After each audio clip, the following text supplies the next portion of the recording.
Hello and welcome to another edition of Breakfast Club from fantasyfootballscout.co.uk. Today I'm joined by two managers with a great track record of success to find out who is in the running for a place in their Gameweek 34 wildcard teams. Firstly, it's a pleasure to welcome Simon March, who won FPL in 2014-15 and has two other top 10,000 finishes to his name. Simon, welcome. How are you? I'm well, thanks, Joe. Looking forward to the game week. Looking forward, not exactly hopeful, but looking forward to it nonetheless. Yeah, well, I'm in similar boats. Just as I was before Game Week 31 and Game Week 30, and every game week, I think, wow, my team's really good, and it never pans out that way. We are also joined by Fantasy Football Scout scribe Neale, who is a regular on these videos, particularly the team news videos, very popular, and has three top 10,000 finishes as well to his name. He also correctly predicted points for Andre Gray on his last Scoutcast appearance, which impressed us a lot. Neale, welcome. How are you? I'm very well, thanks. Yeah, I feel very insignificant when Simon's on because I've barely even touched the top 1k. Never mind, won the bloody thing. Yeah, because you haven't won it. Yeah, but that's exactly. the way it is. That's always going to be the way when you guys. You were well ahead of me this year, Neil. Well, form is temporary, isn't it? Class is But regarding that Andre Gray thing, by the way, I mean, essentially all I did was back a Watford attacker against Fulham's defence. So I think there'd be some mitigating. No, it's fine. No, we're going to take that. I think it impressed us. So what we're going to do, usually on the Breakfast Club, we look ahead to the game week that we're about to come up to, and have a look at the kinds of issues our teams are facing, and then the deadline passes. We look at the team sheets for lunchtime kickoff and go or something like that. But this time's different. Game week 33 deadline was last night, Friday. Today's Saturday, and all three of us have pressed the button on our wildcards. Many other people have as well.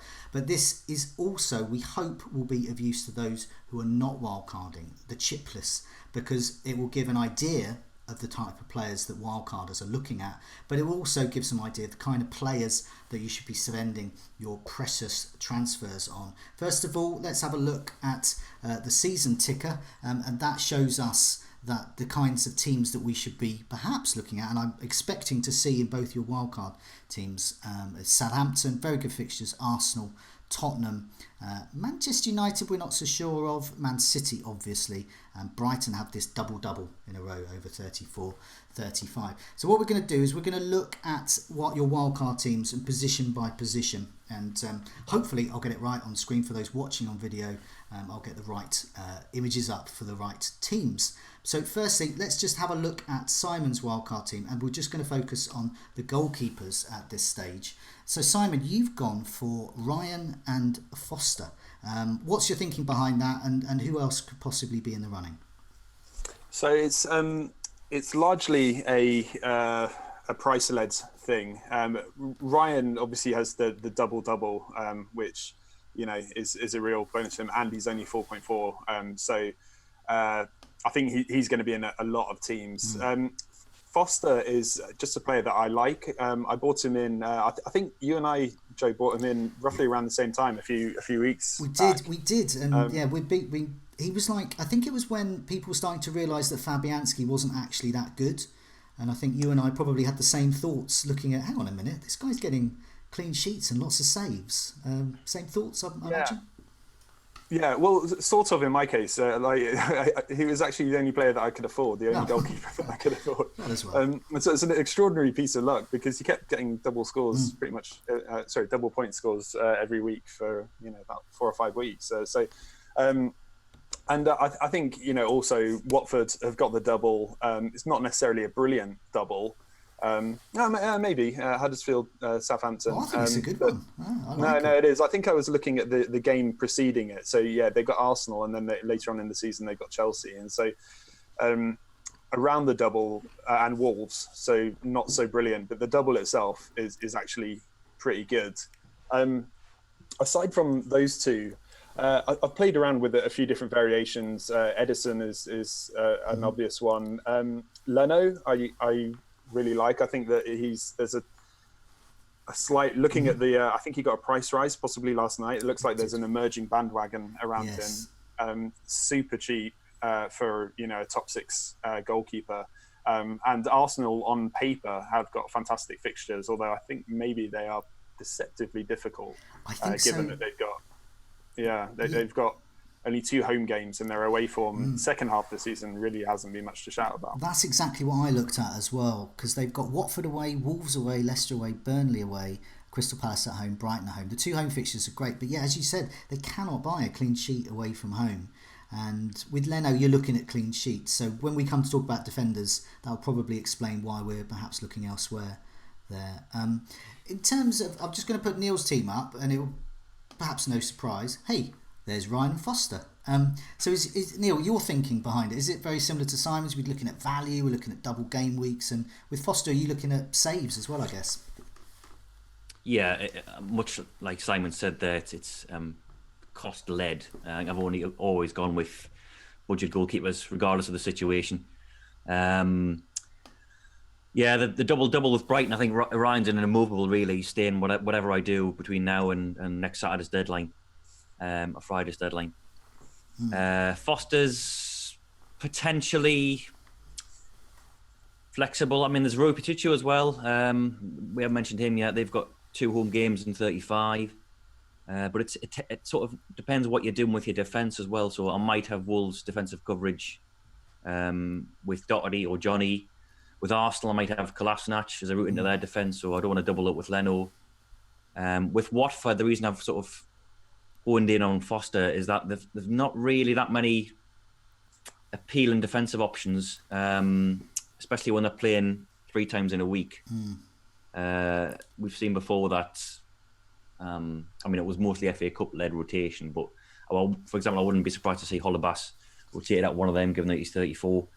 The centre halves don't really offer that much threat, and sort of at right back is Firmino, is it Janmat.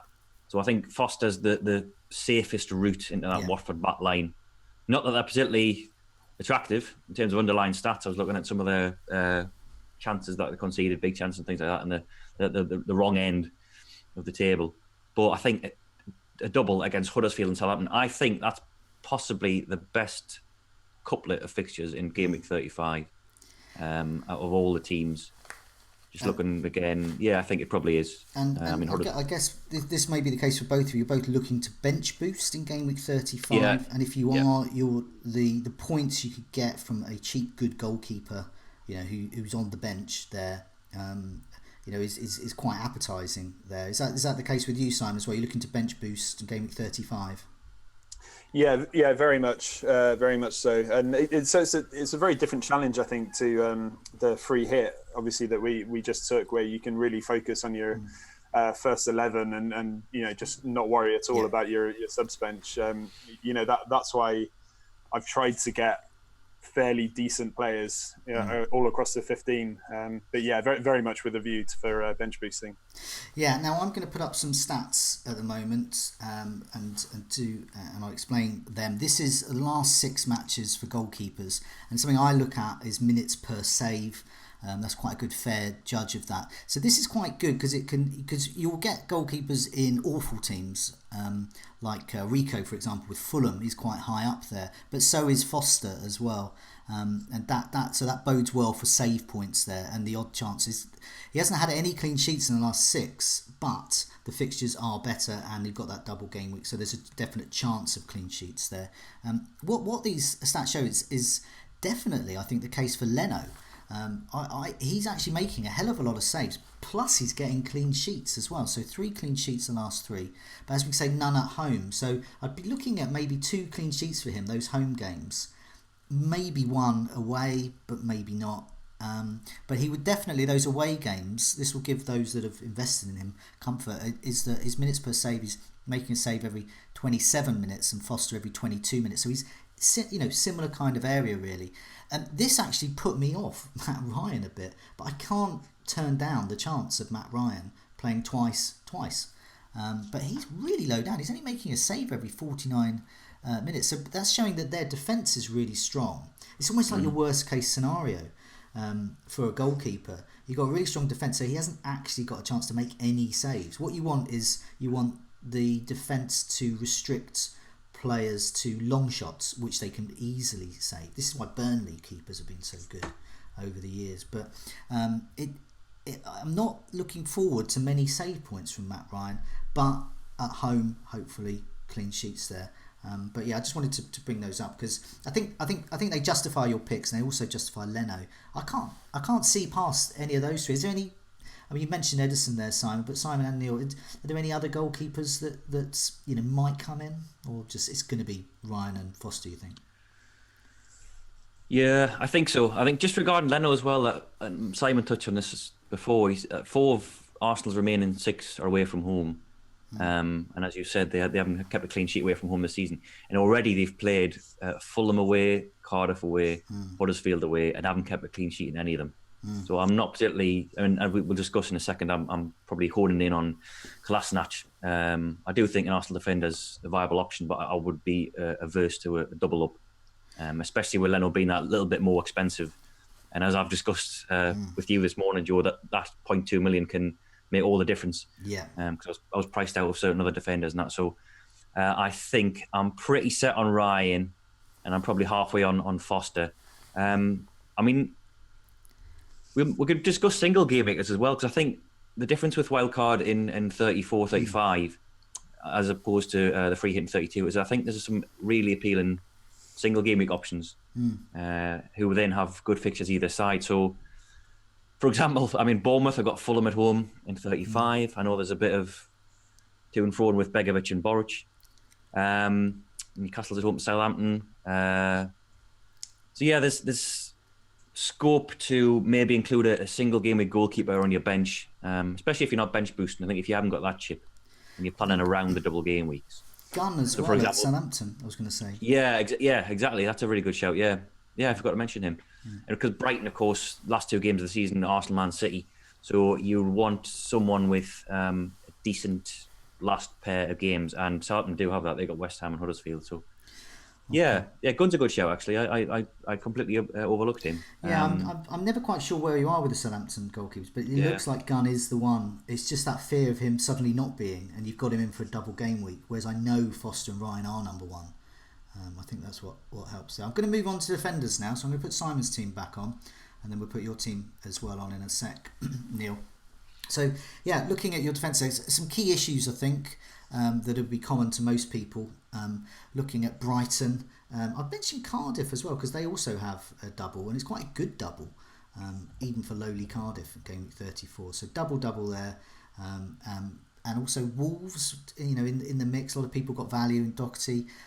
Watford as well, and then there's kind of single game week options. A lot of people going for Liverpool defenders, and Amaric Dempsey Laporte, who is now the double game week legend after scores of 20 and 18 in his 2 double game weeks. So I can see why you got Laporte in there. So Simon, you've got Duffy, Valerie at Southampton, Kolasinac, Laporte, and Doherty in your back line. Just explain your thinking about some of those players. Yeah, so I think Duffy is obviously the goal threat and the doubles. He scored 5 goals so far this season. Similar story with Valerie. He scored 2 in his last 4, and I think he's got an assist in there as well. So obviously also fairly decent fixtures. Kolasinac, 7 assists. I kind of agree that I'm not sure you can really rely on Arsenal for clean sheets, but if there is a defender that's likely to deliver attacking returns, he looks like the one, and he's only 5.0 as well, which seems really cheap considering what he was doing earlier on in the season. I know that he's been out for a while, and that's probably contributed to it, but Laporte, I think he pretty much self-explanatory after what he's done in the last couple of game weeks, and currently sticking with Doherty. Again, I think the Wolves double looks reasonably decent. Let me just remind myself what it is. Yeah, 2 home games. Obviously, he offers an attacking threat. I was thinking a fair bit about Spurs defenders and possibly even actually going back to the goalkeepers for a second. looking at Lloris, who I know has been sort of much maligned in the last couple of weeks, but I think one of the key things is to not be blinded by or focus too much just on this game week 35, and remember, obviously this is a free hit, and so we've got to live with these players for the rest of the season, unless we want to use transfers. And when you look at Spurs, game week 34, Huddersfield, the double is very mixed with Brighton at home and City away, but then West Ham at home after that, Bournemouth away, and then Everton at home on the last day of the season. I think that's a fantastic run. So that's somebody that you could stick in and quite happily leave them there for the rest of the season. So thinking about Spurs, I find their defenders a little bit too expensive to fit in, but possibly I might go for Lloris. I think that is a really good shout, because looking at those fixtures, and especially in the double game week as well for bench boosters. So he's got City away, that's tricky. Not expecting a clean sheet there, but I am expecting a hell of a lot of saves. And then Brighton, Brighton at home, that should be a clean sheet. In fact, I think there could be 2 or 3 clean sheets across that run at least. And it's I want Trippier, but as you said, he should really be 5. He's a 5.5 defender, and he has the threat of rotation over him, and that is the same for virtually all of that back line at Spurs. And Neil, what's your thoughts on I'm going to put your defence up. Now your one's slightly different. There's a lot of similarities. Kolasinac, Duffy, Doherty. You've gone for Bednarak because priced out of Valerie with this particular team, and you've got Alexander-Arnold instead of Simon's Laporte, but also instead of Robertson, who'll be in other people's teams. So what's your thinking with that? And I guess which are the defenders that might come in instead? Yeah, so I've it's obviously attacking threat has dominated my thoughts regarding my choice of defenders. Spurs was a good show actually. I think if you looked at 3 of the next 4, home to Huddersfield, Brighton, and West Ham, it really appeals. But as we've said, nailing down a secure starter amongst that, as well as the fact that they're playing the Champions League either side of game week 34, it's particularly off-putting. So Lloris is a really good shout from Simon there. I wasn't too comfortable with overlooking Laporte. He's someone I might revisit. I would be interested to hear Simon's team value, because I think he's probably got a higher team value than mine. I looked at Laporte. He was probably the last person I've just transferred out before we came on air, and I went back to Alexander-Arnold. Much as Simon said, looking around the game week 35 fixtures and beyond. So Liverpool, I've got Cardiff and Huddersfield, and Newcastle and Wolves in the running. Wolves, who might be in the FA Cup final, resting some players. Yes, they haven't kept a clean sheet in 5 now. And yes, Gomez is back, which adds to the competition at right back. Ideally, I'd like Robertson, but I still feel that a Liverpool defender might be a sort of an overlooked option in the running.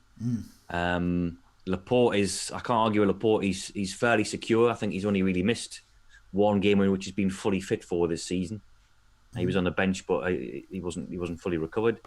I think it's that double header in 35 that's putting me off. Not that City aren't capable of keeping a clean sheet in at least one of those. And yes, I might revisit that. But apart from that, I can only echo what you've said already about Duffy, Doherty and Kolasinac. Duffy was probably the first name on my team sheet, actually. I think he's only behind Alonso in terms of goal attempts in the last 6 weeks. He's already close to matching the best number of shots for a centre-half last season, so he's an immovable, I think. Triple captain option. He is. I'm just going to quickly put my team up, just very briefly, just to show you something, because I've made some moves. So I've got mine arranged, ready for game week 34, and I've got a little captaincy symbol on Duffy as well. And I looked at my team, and I put it through Rank My Team as well on Fantasy Football Scout. And Duffy, I think he's got a really good pair of fixtures, and I just think good home games, and he's got the chance of a goal as well. I'm going to put another picture up here. This is on attacking defenders, and so we're looking at things like shots in the box, those kinds of things.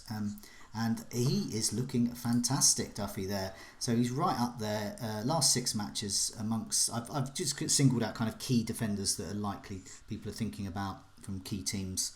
And he's right up there. 9 shots inside the box over the last 6 matches as well. And he's obviously got a goal from that. Laporte is high up there as well. Every time I've had him in a double game week team, he gives me attacking returns. Toby Alderweireld is in there as well. He's in the mix. Obviously Van Dijk, you would imagine. Doherty's up there. Robertson's looking great for chances created. There's Kolasinac is up there. Trippier as well. These are the kinds of players that I like the look of, because they offer that multiple routes to points, and virtually all of your picks there, and similar to mine, have got those as well. So to me, I think you're both on the right track there. Moving on to midfield, let's go back to your team, Simon. Now, I think this is where the real decisions are being made, because the kinds of issues we're going to be looking at are things like Salah and the single game weekers. Mane, what do we do with Liverpool? Salah scored an amazing goal last night against Southampton, but he didn't do much else, and he only came away with 6 points, which is less than half his actual value, 13.5 or 13.2 or whatever he is now. Man City and Spurs, their fixture. Have a look at their fixture list. It's a nightmare. It's almost a game every 3 days. There's going to be rotation there, but they're so good. Their players are so good. The fixtures are so good around the double game week, and there's obviously value as well with Watford players and stuff. So Simon, your midfield is Son, Sterling, Ward-Prowse for Southampton, Jota, and Ramsey. So outside of Son and Sterling, you've gone for quite cheap options. So what's your thinking behind this, and what other midfielders may come in? Yeah, so I mean, there are multiple variations of this. There are variations with triple Spurs of Eriksen in there. Versions with Deulofeu or Decor from Watford. I mean, to say that this is the first draft is the emphasis is definitely on first. But I've stuck with it now. I think Ramsey's probably most at risk of coming out, because if there's one player in the double game week who risks playing a single game or no games at all, he's probably the one.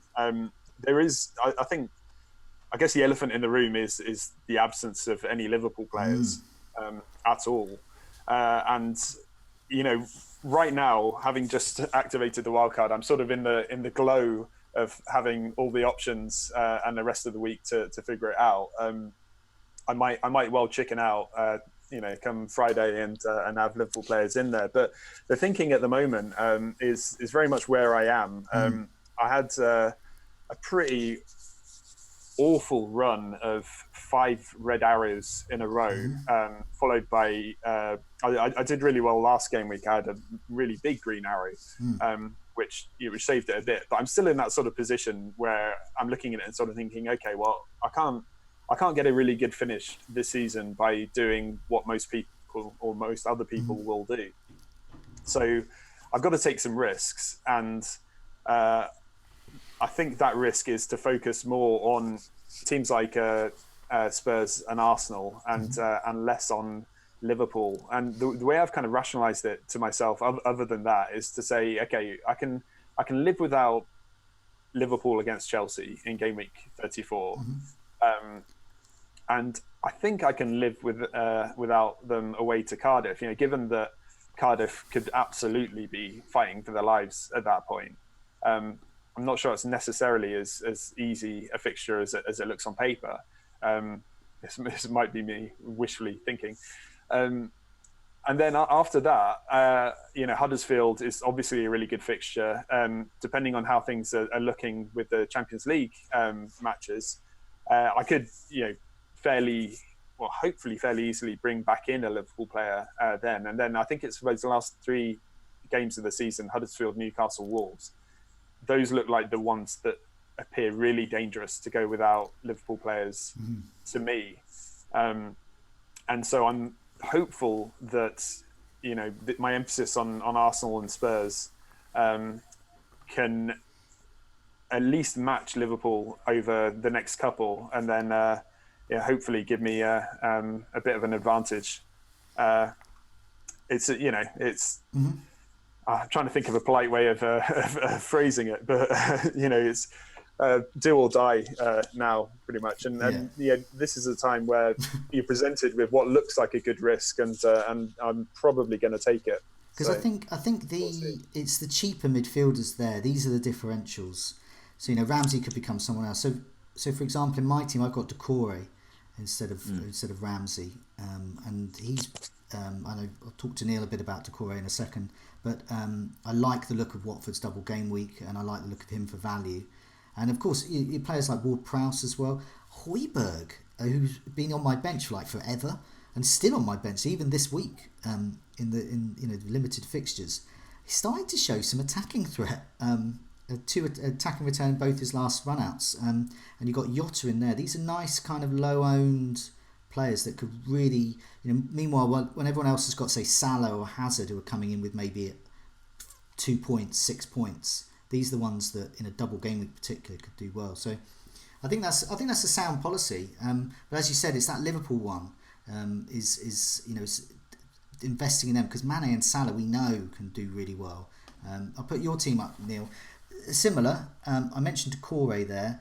So there's two big differences. So you've got Ward-Prowse, Mane, Son, Sterling, and Decore. So let's talk about, before we talk about Liverpool, talk about Decore first. So he's in my team as well, partly because I read an article by you about him. So why have you got Decore?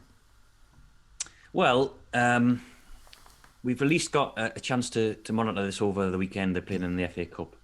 So what I noticed over Game Week 32, so I watched both Watford's games, was that Decore was playing in a more advanced position than he normally does. So that Watford's generally played in that sort of 4-2-2-2 system, with the inverted wingers. It looked more like a 4-4-2 diamond to me, to the untrained eye anyway.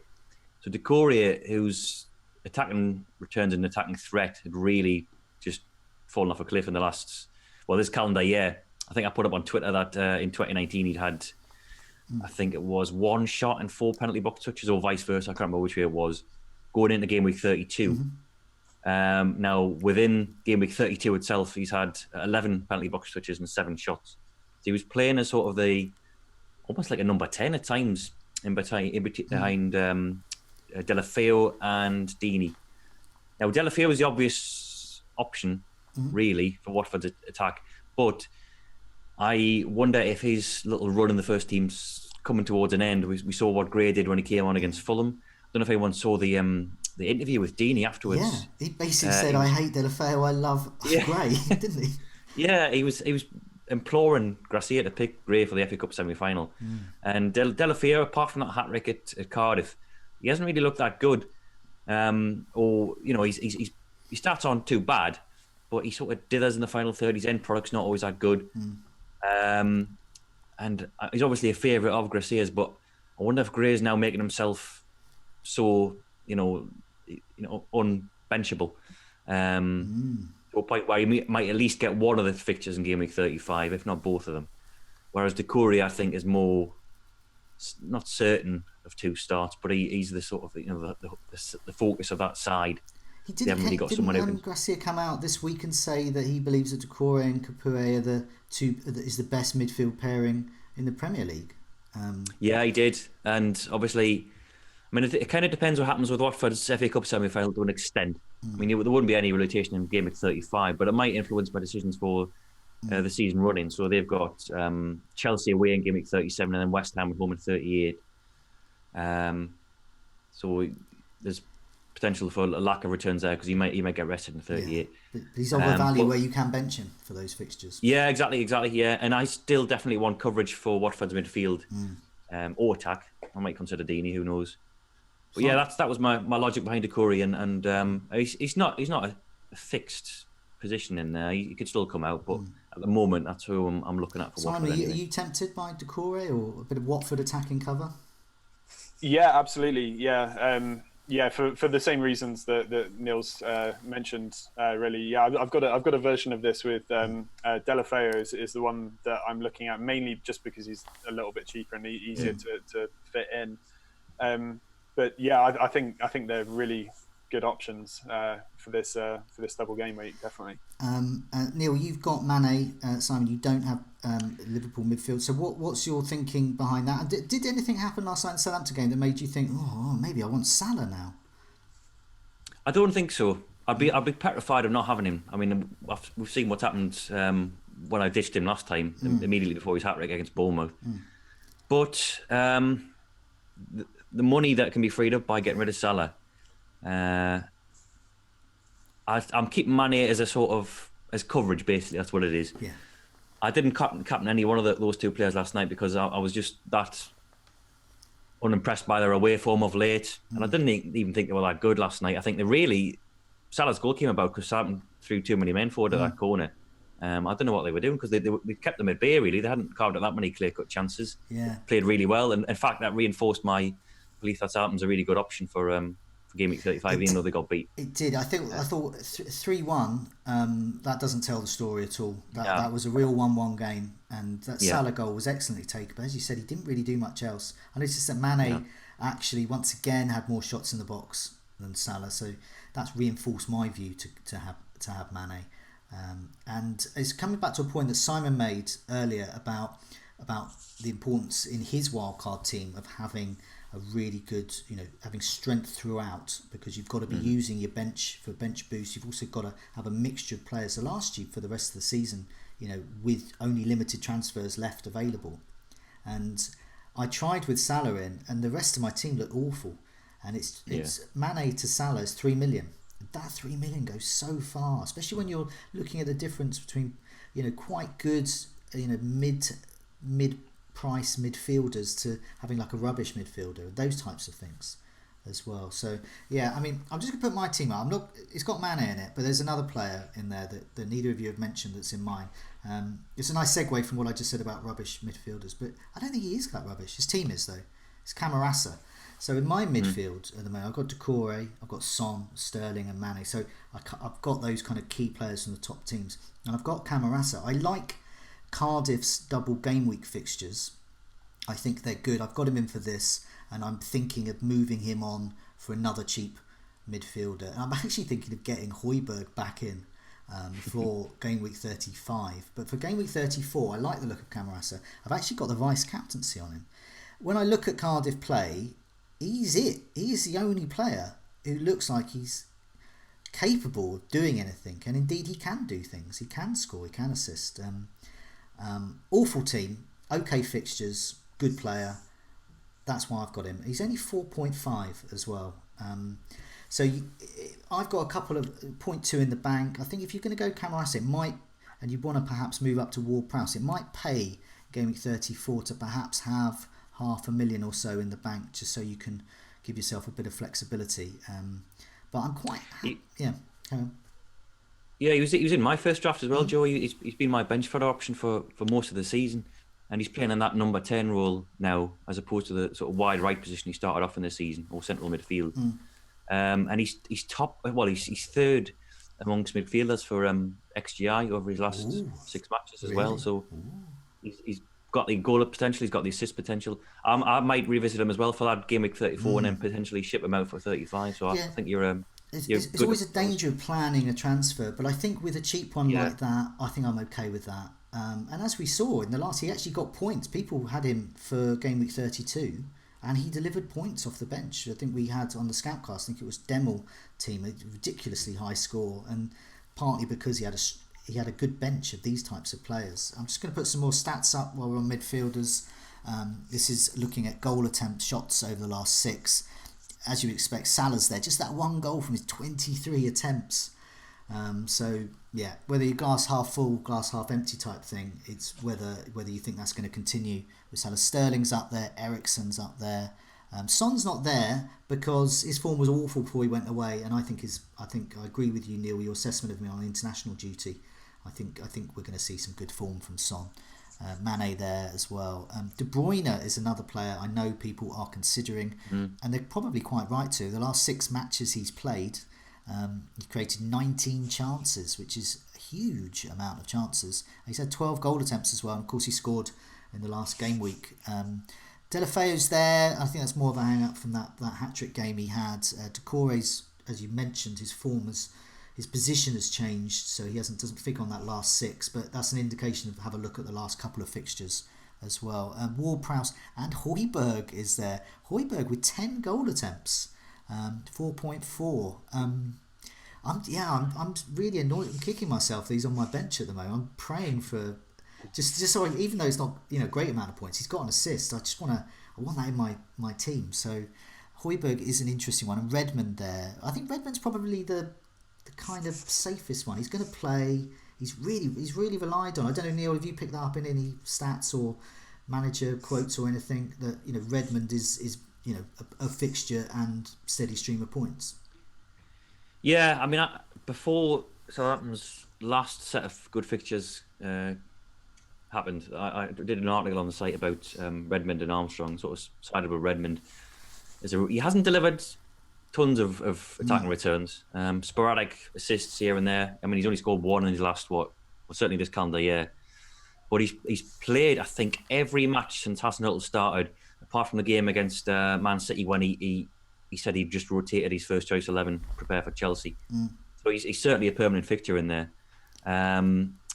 It's the 0.2 over Ward-Prowse again. I think it's yes, he's playing out of position up front. I expect him to continue up front with perhaps Ings coming back now that he's eligible to play. But I think Ward-Prowse with his set piece threat, he's he gets forward as well. Corners, 25 corners. I mean, I like for double game weeks the corner stats and set piece stats I quite like. Yeah. Just adds to the chance of them scoring, because you only want them to score like within a limited period of matches. You're not getting them for 6. Well, we could be getting them for the season running, but you really want them for that double game week score. So yeah. Plus, they're playing Newcastle and Watford in that double game week as well, and they're fairly vulnerable to set piece deliveries. I think it's a good call. So desperate for Ward-Prowse to emerge as a fantasy football asset. We've been touting him for so long. Because he's always been cheap, hasn't he? And he always looks great when he plays. Yeah. And I mean, he's really delivering on it now, isn't he? He's he's got these 3 goals, and his stats are really through the roof. Yeah, it's all about Ward-Prowse for the double game. Yeah, I want him in my team. I'd love to. I want to engineer a situation where I could do Camarasa to Ward-Prowse. That would be my ideal. Yeah. Looking at. But I think for me that would involve Robertson down to Alexander-Arnold, which is okay. But I would really kick, because Robertson's a player I've had all season, and I would just kick. I feel like it. When you have certain players, they're like your player. Like when Milivojevic scored his penalty, I didn't own him at game week 32, but I was pleased because I felt it was like my player. But I was also annoyed because I didn't have him, and I just thought, well, that's my kind of player. Robertson's my kind of player, and I'd just be annoyed if he did something and I didn't own him. I want to go back to your team, Simon, now, because where we look at forwards, so the final position here. Now, you clearly got the game week 34 and 35 in mind, but you're also looking ahead for the season running as well. You've got Kane, Lacazette, Glenn Murray. 2 home games for Glenn Murray there in the double game week coming up. Tell us about your thinking behind them and who else might come in. Yeah, it's just when you say Glenn Murray out loud, you sort of realise how sort of absurd it sounds. Well, he's got a good double in 34, and he has a double in 33. Not good fixtures necessarily by any stretch of the imagination. The idea with him is get him in for 34 and then probably shift him for Jimenez. So I'm keeping money in the bank in order to make that move. Good move. The only thing is the drawback of that is that it makes it much more difficult for me to move in, say, a Liverpool player in the next one without taking a hit. So it's something that I've got to think about, whether it's actually worth just going with Jimenez, from the start and writing off Murray, who has every chance of playing 1 or maybe 1.5 games anyway. So we'll have to see. I do quite like having, rolling the dice a little bit with that game week 34 double fixture, having the triple Brighton, and just see where it comes. Better to missing in the opportunity if it does emerge. Yes, I was going to say the Cardiff game in particular. I know Murray was really riled up when Brighton played Cardiff last time, because no matter what Neil Warnock tries to say about refs having it in for his team, they actually awarded his team an offside goal in that game from Sol Bamba, and Murray was very annoyed about that. He will be very fired up for that, so I do hope he starts that one. And he's got a good home record. It's just whether he starts both of those, but I can't argue with that selection. They're susceptible to offside goals, aren't they, Cardiff? They are. Very. So may more rain down upon them as they drift off back into the Championship where they belong. Well, in fact, they don't belong. League One, I would say. But anyway, Kane and Lacazette you've got there as well. Yeah. You mentioned about team value and about you haven't got Salah in because you could spread that. And I've started to think the same thing. I've got Kane in mind. Are you okay with Kane and his big price tag? I think so, yeah. I think, again, looking at the fixtures around there, I quite like the idea of having Kane for the run-in.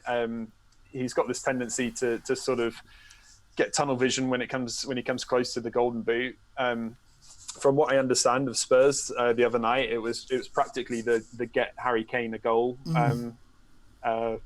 mission. Yes.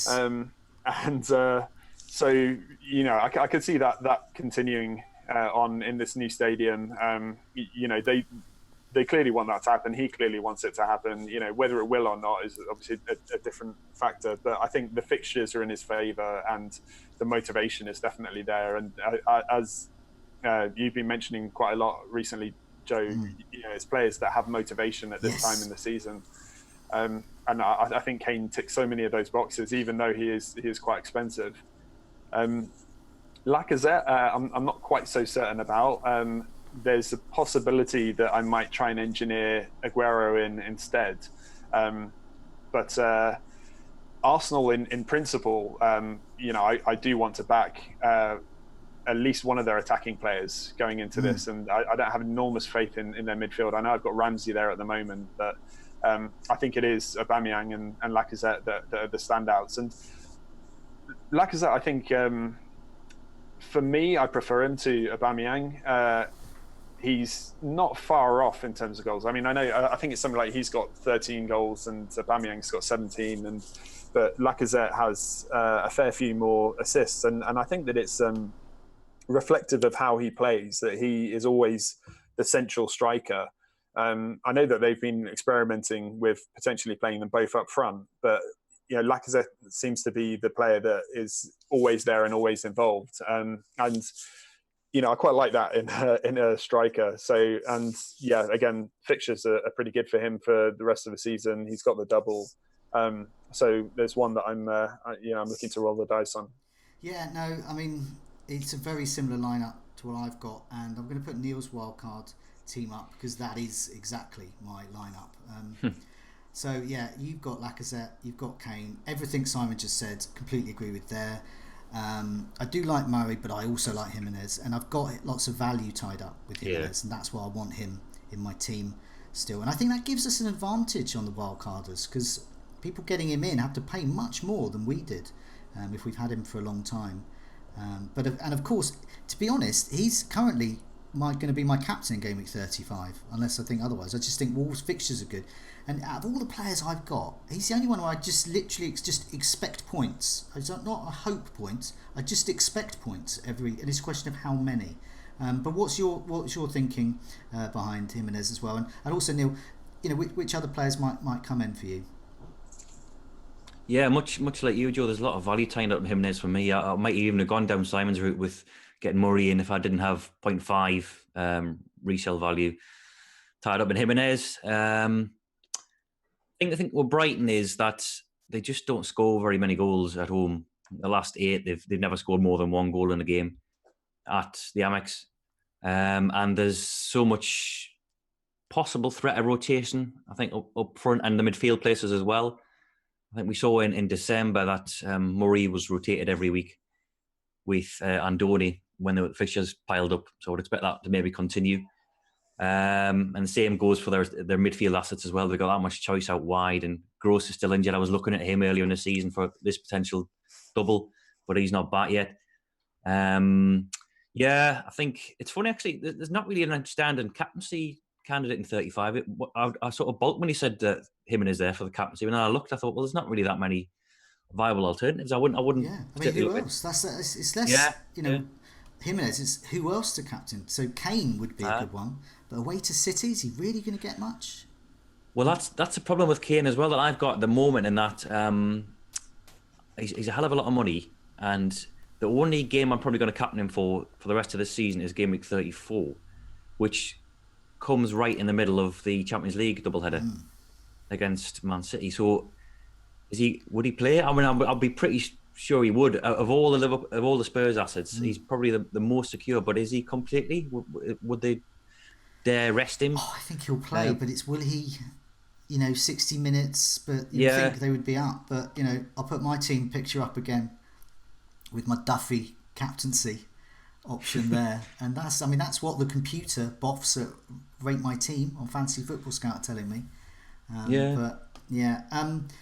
Question back to Simon on this one. We haven't mentioned Aguero, so myself and Neil have Sterling there, and you have Sterling as well. So we're going for Sterling as our Man City. But should we perhaps be thinking of Aguero? How do you feel, Simon, about going Aguero, or can you live with that? I think so. Yeah. I mean, I think I would feel a lot more comfortable with him in the team. But then as soon as he's in there, then you've got all the concern around the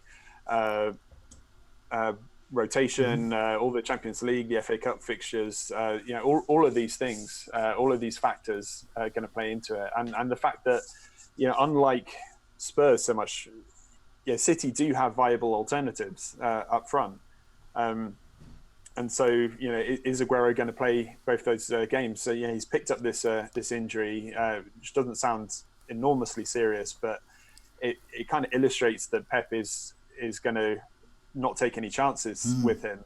And so I'm going to play around with it a bit. I don't think it's necessarily the best double fixture for them, away to Man United. I know he does have this fantastic record against Spurs, Aguero. Although, I think maybe this is a different sort of iteration of Spurs. I think they're less susceptible to. And also, City are going to be playing them 3 times. There is that as well. Yeah, it's going to be odd what kind of team they're going to line up. So if one of them flops in one of them, they go, right, we mix it up for this bit, and they've both got this rotation to worry about. I think in terms of safety of starts, I'm more happy about Aguero, and I'm not confident about Sterling starting both in Game Week 35 or Son either. But they're both in my side because I've got the broader picture to think about there, and the players I'm probably going to want in. And if I've already got them in, then that frees me up to perhaps improve elsewhere. I'm just going to put some more stats up on the screen. And it's last 6 matches again. We're looking at shot accuracy here, shots on target. Lukaku's a player we haven't mentioned. Everyone's forgotten about Manchester United, but they have a double game week, of course, one against City. Lukaku is going to be, someone's going to get Lukaku in and going to do really well.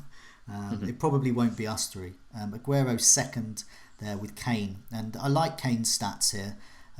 He has had 3 goals. He's had 17 shots inside the box, which is more than any player in my list, and Neil might better tell me it's actually more than any other player who's a forward. And 10 shots off target, 9 on target.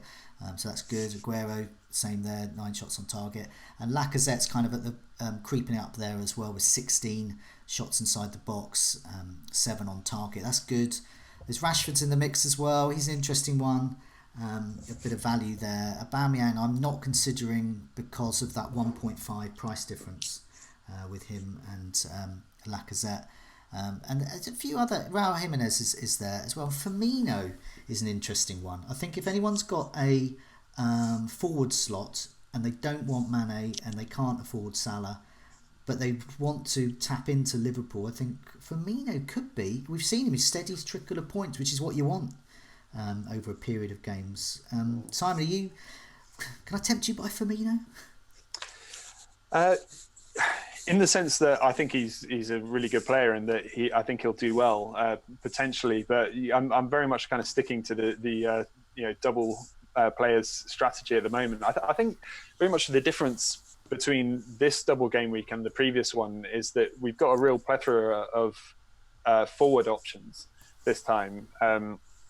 With the Spurs, with Arsenal also involved in the mix.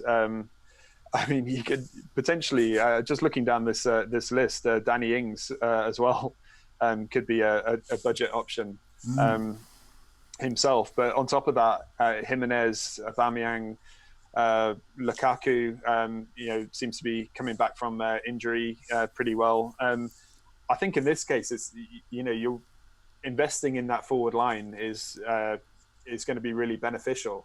And there's so many good double options that I think it might be a little bit of a waste to even as good as Firmino is to waste it on a single game. I mean, for me, Kane, Lacazette, and Jimenez just seem the three best options. There's a bit of value there for Jimenez, and that's Neil's favourite options as well, and obviously yours as well in a roundabout way via Murray as well. Neil, is there anything else you wanted to add at all about forward options before we go?